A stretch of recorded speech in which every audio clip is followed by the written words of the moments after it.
kurangin magernya sedikit, berkorban sedikit untuk kesehatan yang jangka panjang. Iya, soalnya kesehatan hari ini, apa yang dimakan hari ini menentukan 10 tahun ke depan. Kedepannya bagaimana? Waduh, bener-bener. Termasuk kesehatan kulit dan lambung tadi. Iya.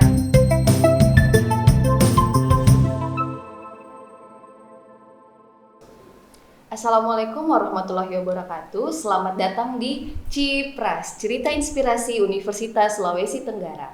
Bersama saya, Waode Siti Halifah Melinia. Pada episode kali ini, kita akan membahas seputar kesehatan kulit dan lambung bersama narasumber kita. Siapakah dia? Silahkan dok diperkenalkan. Halo, saya Dr. Iyut. Nah, saat ini saya sedang bekerja di klinik Astrid Haryanto Dermatologi. Selamat siang. Selamat datang dok di Cipras. Terima kasih dok atas kesempatannya. Pada episode kali ini, kita bersama teman-teman di rumah akan membahas seputar kesehatan kulit dan lambung. Kalau kesehatan kulit dan lambung sepertinya ini sudah sangat akrab ya dengan mahasiswa. Kayaknya seperti itu. Boleh nih dok, seperti yang kita tahu bahwa aktivitas mahasiswa itu ada yang begadang, terus pola pikirnya juga, makanannya juga. Akibat pola hidup yang seperti itu banyak nih yang rawan terkena MAH. Menurut dokter melihat pola hidup mahasiswa seperti itu, pandangan dokter seperti apa? Baik. Untuk kesehatan lambung itu sendiri sebenarnya memang erat kaitannya sama mahasiswa. Dikarenakan tadi kan yang disebut tingkat aktivitas yang tinggi, kemudian pola makan yang tidak teratur, itu sangat riskan menimbulkan MAH. Nah, MAH ini sendiri itu timbul akibat asam lambung yang tinggi. Nah, penyebabnya apa? Nah, itu tadi makanannya yang tidak teratur. Kemudian mungkin mengkonsumsi makanan yang bisa memicu atau men-trigger asam lambung itu naik. Kemudian stresor yang tinggi misalnya karena kuliah ataupun karena tugas yang menumpuk yang banyak. Jadi erat kaitannya stres karena pikiran itu dengan peningkatan asam lambung. Jadi seperti itu. Tadi pemicu utamanya ada karena pola makan, jenis makanan, termasuk pola pikir, stres.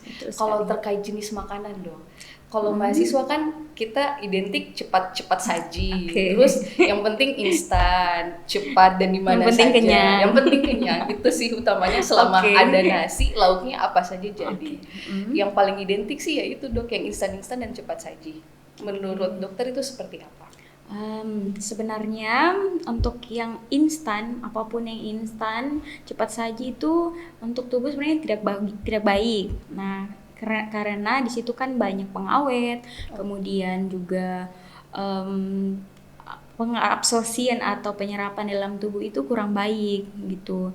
Jadi sebaiknya untuk konsumsi makanan-makanan yang cepat saji, kemudian yang instan-instan itu dikurangi. Perlu diatur ya dok? Ya boleh diatur karena mungkin pasti akan membutuhkan yang instan-instan. Iya, apalagi yang sudah akhir bulan, yang cepat saji terus sudah tengah malam, yang penting ada. Ini agak sulit sih dok, ini kalau untuk teman-teman mahasiswa. Ada tipsnya nggak dok? Kira-kira makanan pengganti lain yang kira-kira selain mie instan tadi ataupun yang cepat saji? Sebenarnya kalau dibandingkan dengan harga telur misalnya ataupun sayur kan lebih jauh beda, harganya lebih murah dibanding mie satu bungkus sekian misalnya. Terus misalnya sayur, ikan atau tahu tempe sekian dibeli bisa dimakan berhari-hari, cuma mungkin waktu pengolahannya yang kurang gitu. Tapi memang sebaiknya seperti itu, dikonsumsi makan-makanan yang segar. Yang segar ya. Berarti makan mie tetap boleh, cuma dikurangin. Baiknya dikurangi, karena penyerapan dalam tubuh itu dia butuh proses lebih panjang dibanding dengan makanan olahan rumahan gitu. Baik dok. Ada sih dok, teman saya tuh yang selalu bilang dia kalau makan mie tuh di rumah lebih ke pagi, mie goreng, terus siang mie kaldu, malam lagi 3 kali sehari ya. 3 kali sehari. Tapi dengan ada nasi juga di situ, ada sayurnya juga. Biasa dikombinasi mie pakai kelor nih teman-teman, biasa tuh di kos sering. Itu bagaimana dok, kan ada sayurnya di dalam? Jadi untuk mie combine dengan nasi itu sangat tidak disarankan. Mengapa demikian? Karena mie itu kan kandungannya karbohidrat, sama saja dengan nasi. Jadi kalau karbo campur karbo ya karbo kuadrat jadinya. Jadi itu bisa menyebabkan kadar gula di dalam darah bisa tinggi. Jadi sebaiknya jangan gitu di-combine, nggak boleh. Pantas yang banyak ini gagal diet kalau makan mie tambah nasi. Ya. Paham. Selain ini dok, selain mie cepat saji, ada nggak sih dok? Kalau teman-teman mahasiswa itu kan identik mau cari yang cepat, belanja di luar, makanan yang sudah nasi bungkus. Ada nggak sih dok cara melihat makanan yang memilih tempat beli makanan yang kira-kira ini bagus untuk kita konsumsi? Oke. Baik, kalau untuk pemilihan makanan di luar ya. Iya. Sebenarnya kita tidak bisa menjudge misalnya makanan di rumah makan A atau B itu bagus. Kita tidak bisa dan tidak tahu nih bagaimana pengolahannya, kemudian bahan-bahan yang dipakai apakah pakai penyedap atau pakai pengawet, kita tidak perlu tahu. Diperhatikan gitu. Iya, jadi memang sebaiknya homemade saja. Oh, yang homemade. Ya, lebih baik dibuat di rumah, diolah di rumah daripada beli di luar. Karena juga kita tidak tahu kebersihannya, hygiene-nya pada saat pengolahan makanan. Betul. Jadi itu erat juga kaitannya dengan yang biasa kita sebut itu penyakit tipes. Tipes iya sih, mahasiswa tuh paling sering tipes. Nah itu kebanyakan kan dia penularannya secara oral. Jadi dari makanan yang kita makan terus masuk ke saluran cerna. Nah bisa jadi bakterinya itu terikut dari situ. Gitu. Berarti lebih dianjurkan mengolah sendiri, ya, meskipun sederhana. Iya betul. Ada ini nggak dok? Ada klasifikasi tertentu mengolah sendiri itu harus makanan yang ditumis-tumis misalnya, makanan yang direbus ataupun makanan yang digoreng-goreng nih, yang berminyak-minyak. Karena kan identik gorengan nih sama mahasiswa tuh. Ya, kebanyakan memang sekarang itu untuk usia muda yang mempunyai misalnya kadar kolesterol yang tinggi itu sangat banyak saya dapatkan. Misal usia 20-an, usia anak kuliahan lah. Itu banyak saya dapatkan memiliki kadar kolesterol yang tinggi karena itu tadi pengolahan makanan yang terlalu banyak atau dominan goreng-goreng kan memang praktis ya. Bener. Dan enak juga. Betul. Lemak itu emang enak. Tapi tidak disarankan sebenarnya. Lebih baik olahan yang rebus-rebus ataupun yang kalau biasa di rumah sayur bening misalnya kayak begitu-begitu. Jadi dia di dalamnya itu tidak mengandung minyak ataupun lemak yang berlebih. Boleh sesekali tidak apa-apa karena memang kita juga butuh lemak. Dalam tubuh itu butuh lemak. Tapi kalau berlebihan tidak bagus juga kayak begitu. Baik dok. Sayur bening enak sih dok, dan itu cukup praktis juga. Iya, lebih praktis malah dibanding goreng-goreng. Iya sih, betul dok. Baik dok, itu tadi seperti penjelasan dokter.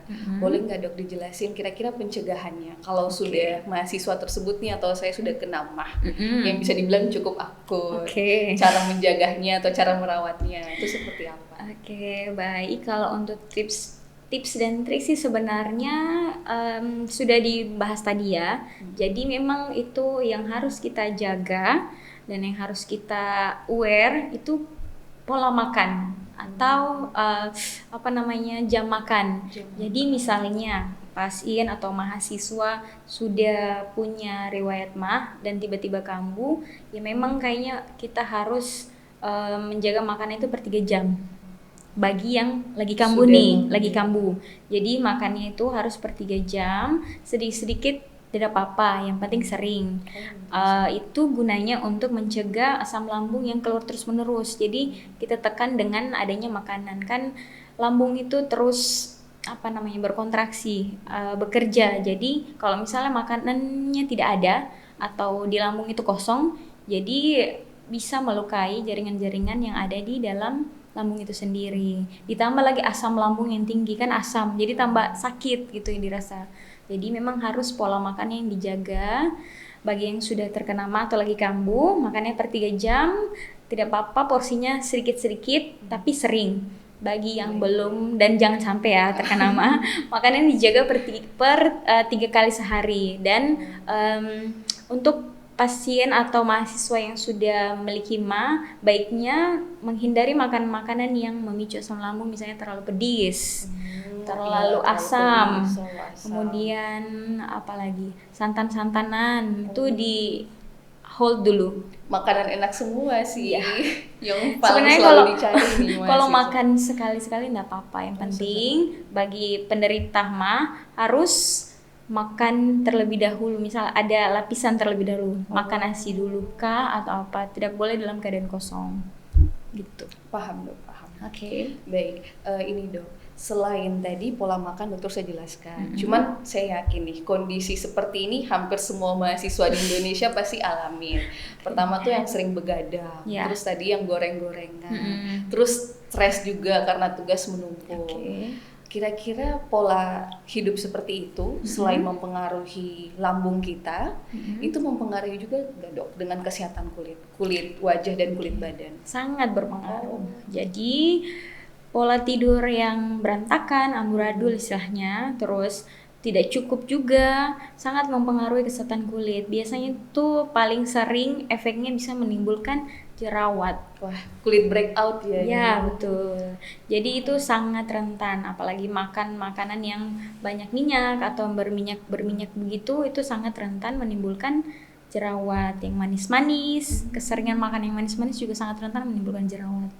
Jadi begitu. Ternyata lebih ke pola hidup ya. Iya. Selama ini kalau muka lagi breakout atau jerawat selalu disalahinnya tuh skincare-nya. Ternyata pola hidupnya juga yang tunggu dulu, iya. Dan skincare juga yang dipakai memang harus sesuai.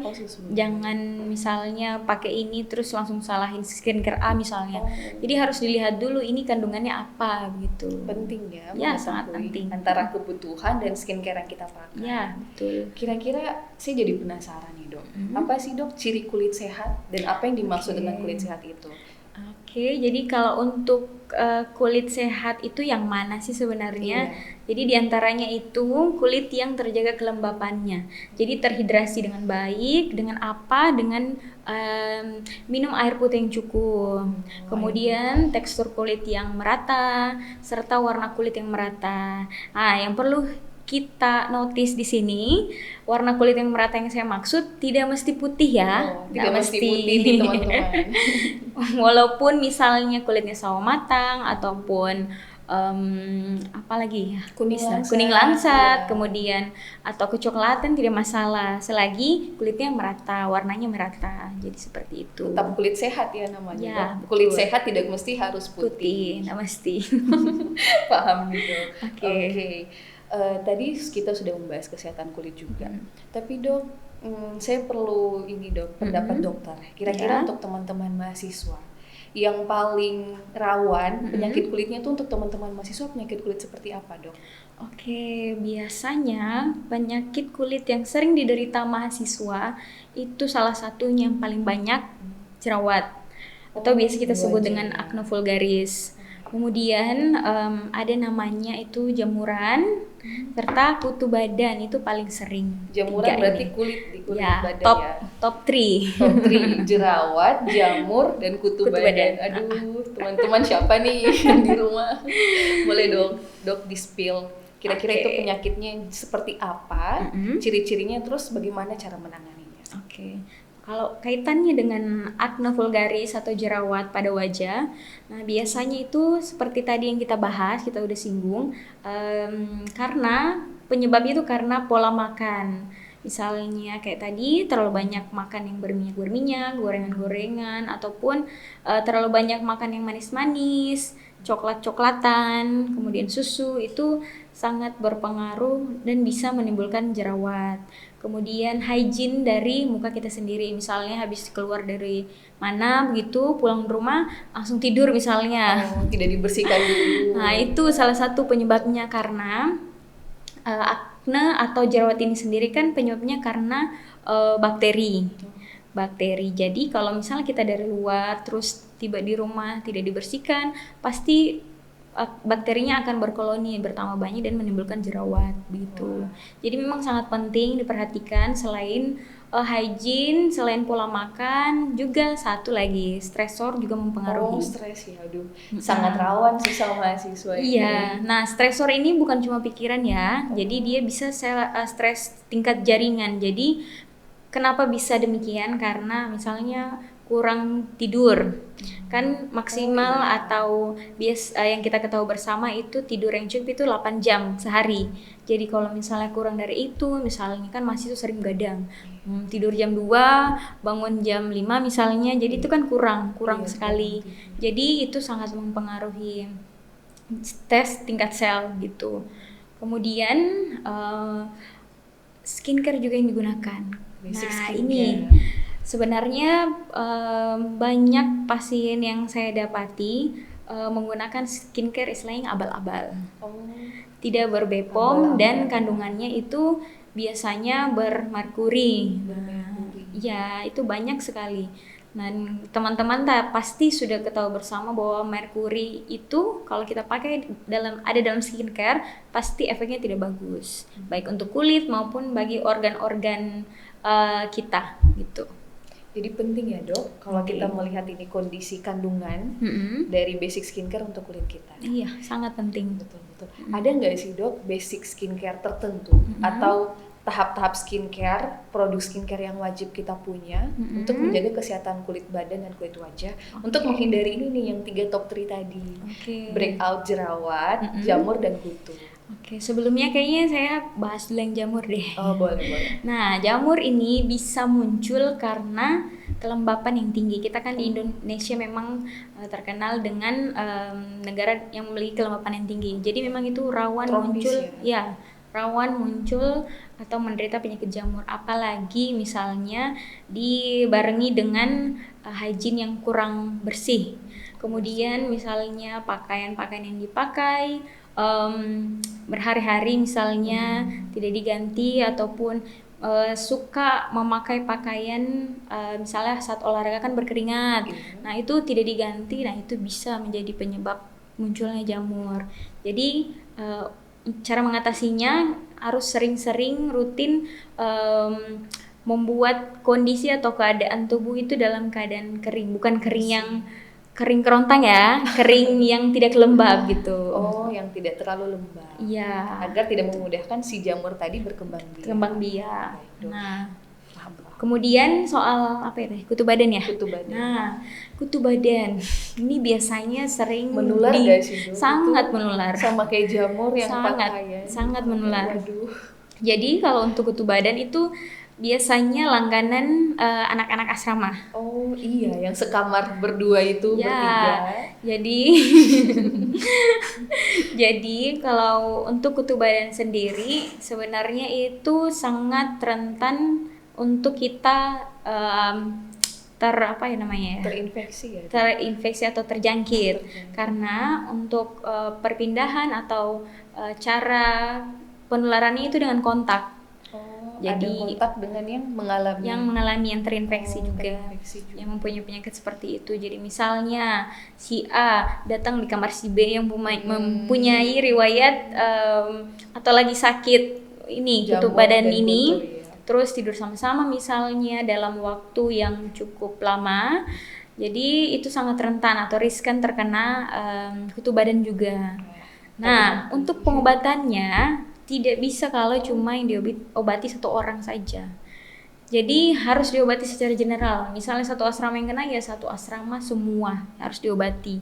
Mengapa demikian? Karena ditakutkan nanti terjadi fenomena bola pingpong. Jadi misalnya si A yang berobat sembuh, si B masih menderita sakit itu, menulari lagi si A yang sudah sembuh. Begitu sebaliknya. Jadi memang pengobatannya secara general, harus secara keseluruhan, tidak boleh cuma salah satu saja gitu. Aduh, boleh nih sebelum melihat ke diri sendiri, lihat ke teman dulu. Kira-kira teman ini jamuran gak ya?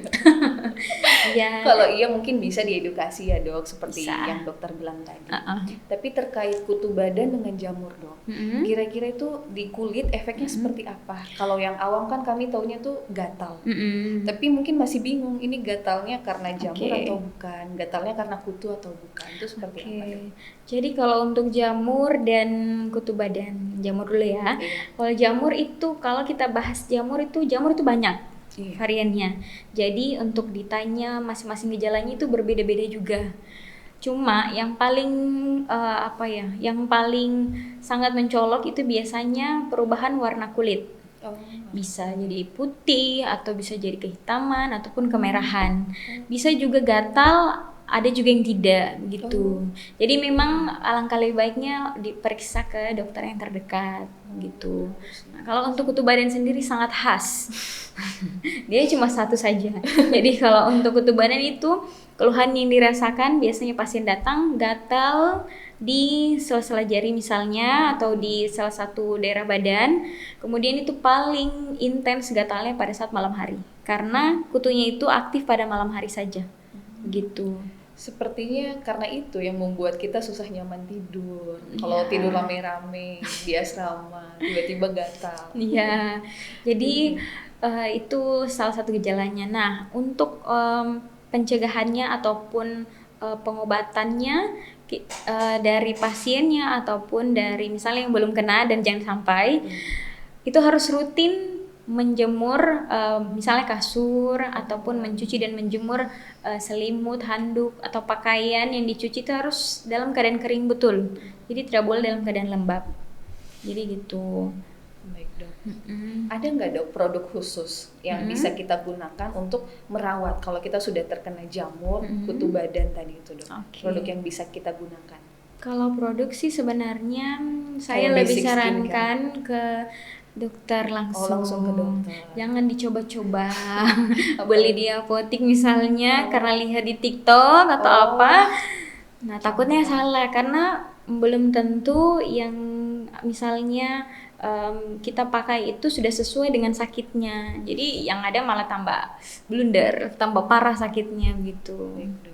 Berarti memang harus memeriksakan langsung ya. Iya, betul. Biar dikasih rekomendasi produk apa yang bisa kita gunakan. Obat apa? Obat apa? Betul. Itu seputar jamur dan kutu badan. Kalau ini dok, masih kembali ke wajah nih, breakout kesehatan kulit dan wajah. Tentu saja teman-teman mahasiswa pasti pengen tahu. Kira-kira ini dok, kalau untuk mahasiswa tadi dengan jam waktu yang mungkin susah sedikit tidur, terus banyak aktivitas di luar, banyak ngerjain tugas juga, cara merawat kulit yang simple mungkin yang bisa dilakukan sama teman-teman di rumah. Kira-kira seperti apa? Secara basic ya. Secara basic benar. Jadi untuk perawatan kulit yang disarankan minimal dia harus menjaga hygiene mukanya, kebersihan muka, kayak tadi yang saya sebutkan. Kalau misalnya dari luar rumah misalnya ataupun mau tidur harus wajah dalam keadaan bersih.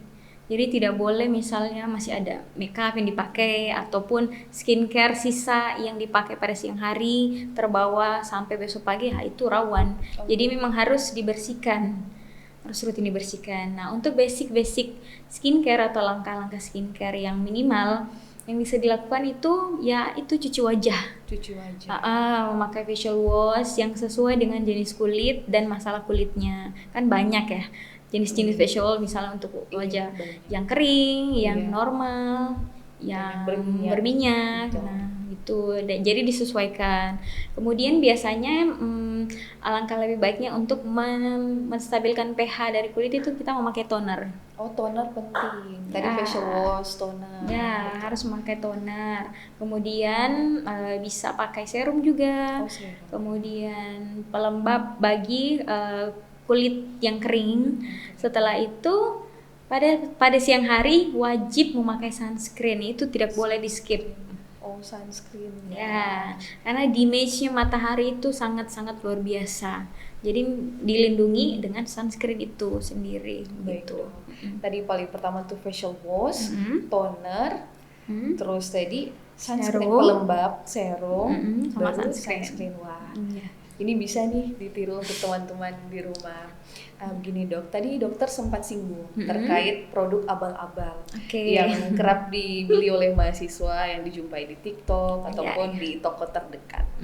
Kira-kira karena melihat itu dok, yang tertanam di pikiran mahasiswa tuh karena skincare tuh mahal, perawatan tuh mahal. Kira-kira memungkinkan gak sih untuk mahasiswa untuk membeli produk yang low budget nih, tapi tetap berkualitas untuk kuliah? Iya sih, sebenarnya masalahnya pasti seputaran itu ya.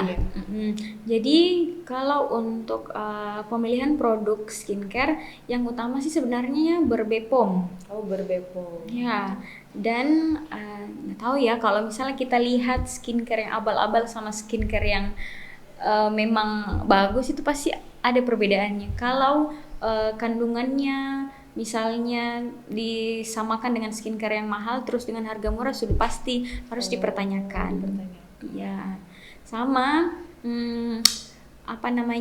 untuk kandungannya harus diperhatikan gitu. Jadi memang kita harus rajin-rajin cek BPOM, kemudian kandungan yang ada di dalam situ gitu.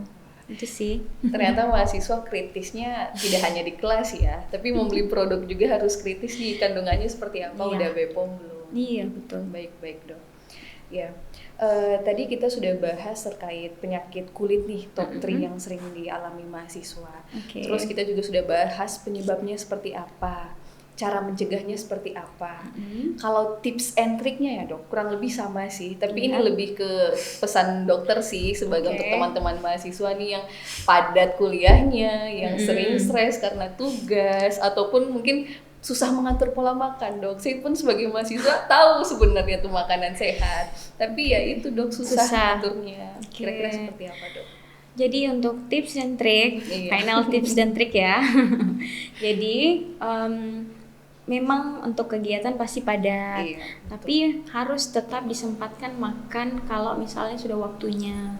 Adapun kalau misalnya rasa rempong atau agak sulit meluangkan waktu makan, misalnya makan nasi dan yang lain, teman-teman yang lainnya ya bisa ngemil biskuit, yang penting lambungnya tidak kosong, itu saja. Karena pada saat jam kerjanya yang sudah terbiasa, misalnya jam 12 siang, kan itu biasa kita makan siang, jadi lambung juga sudah ngedetect nih, oh ini sudah jam 12 nih, berarti sudah harus ada makanan yang masuk dan saya harus bekerja. Jadi begitu, dia akan otomatis bekerja sesuai dengan jam kebiasaan dari orang tersebut.